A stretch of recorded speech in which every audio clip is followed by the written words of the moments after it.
പുതിയൊരു വീഡിയോയിലേക്ക് സ്വാഗതം. ഇന്ന് നമ്മൾ ചെയ്യുന്നത് നല്ല ഈസി ആയിട്ട് ഉണ്ടാക്കാൻ പറ്റുന്ന ഒരു ഒഴിച്ചുകറിയാണ്.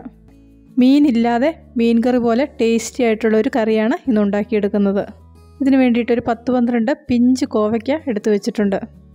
ഈ സമയം തന്നെ 2 കഷ്ണം കൊടംപുളി വെള്ളത്തിലിട്ട് വെക്കാം. ഇവിടെ കോവയ്ക്കയൊക്കെ 4ആയിട്ട് മുറിച്ചെടുത്തിട്ടുണ്ട്.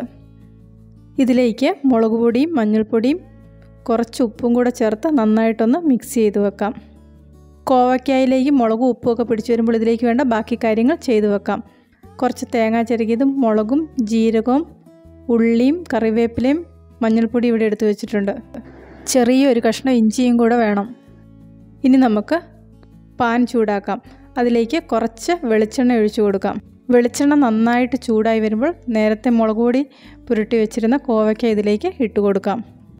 അതിനുശേഷം ഇത് ഒരുവിധം ഒന്ന് നന്നായിട്ട് വറുത്തെടുക്കണം.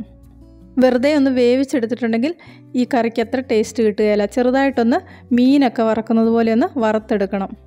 ഇവിടെ ഇപ്പോൾ കോവയ്ക്കൊക്കെ ഒരുവിധം ഒന്ന് വറന്നു വന്നിട്ടുണ്ട്. ഇനി ഇത് എണ്ണയിൽ നിന്ന് കോരി മാറ്റാം. ഇനി ഈ എണ്ണയിൽ തന്നെ ഒരു സവോള ചെറുതായിട്ട് അരിഞ്ഞത് ചേർത്ത് കൊടുക്കാം. സവോളയെ ഒന്ന് നന്നായിട്ട് വഴറ്റിയെടുക്കാം. ഒരുവിധം നന്നായിട്ടൊന്ന് വഴറ്റിയെടുക്കണം, എങ്കിൽ മാത്രമേ കറിക്ക് നല്ല ടേസ്റ്റ് കിട്ടുകയുള്ളൂ. സവോള ഇവിടെ നന്നായിട്ട് വഴന്നു വന്നിട്ടുണ്ട്. ഇനി ഇതിലേക്ക് നേരത്തെ എടുത്തു വെച്ചിരുന്ന കൂട്ടുകളെല്ലാം കൂടെ അരച്ചത് ചേർത്ത് കൊടുക്കാം. വെള്ളത്തിൽ കുതിർത്ത് വെച്ചിരുന്ന കൊടംപുളിയും കൂടി ഇതിലേക്ക് ചേർത്ത് കൊടുക്കുന്നുണ്ട്. ഇനി ഇത് കുറച്ച് സമയമൊന്ന് നന്നായിട്ട് തിളപ്പിക്കാം.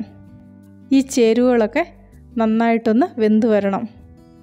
മിക്സിയിൽ കുറച്ച് വെള്ളം ഒഴിച്ച് അതും കൂടി ഇതിലേക്ക് ചേർത്ത് കൊടുക്കുന്നുണ്ട്. ഈ സമയത്ത് ആവശ്യമുള്ള ഉപ്പും കൂടെ ചേർത്ത് കൊടുക്കാം. ഒരു 5 മിനിറ്റ് ഇതൊന്ന് തിളപ്പിക്കണം. അത് കഴിഞ്ഞ് നേരത്തെ വറുത്ത് വെച്ചിരിക്കുന്ന കോവയ്ക്ക ഇതിലേക്ക് ചേർത്ത് കൊടുക്കാം. അതിനുശേഷം അധികം സമയമൊന്നും ഇത് തിളപ്പിക്കേണ്ട ആവശ്യമില്ല. ഒരു 2-3 മിനിറ്റ് അടുപ്പത്ത് വയ്ക്കാം. അതിനുശേഷം ഇതിലേക്ക് കടുക് പൊട്ടിച്ച് ചേർക്കാം. വളരെ എളുപ്പത്തിൽ ചെയ്തെടുക്കാൻ പറ്റുന്ന വളരെ ടേസ്റ്റി ആയിട്ടുള്ളൊരു ഒഴിച്ചുകറിയാണ്. എല്ലാവരും ഒരു പ്രാവശ്യം ഇതുപോലെയൊന്ന് ചെയ്ത് നോക്കുക. തീർച്ചയായിട്ടും നിങ്ങൾക്ക് ഈ കറി ഇഷ്ടപ്പെടും.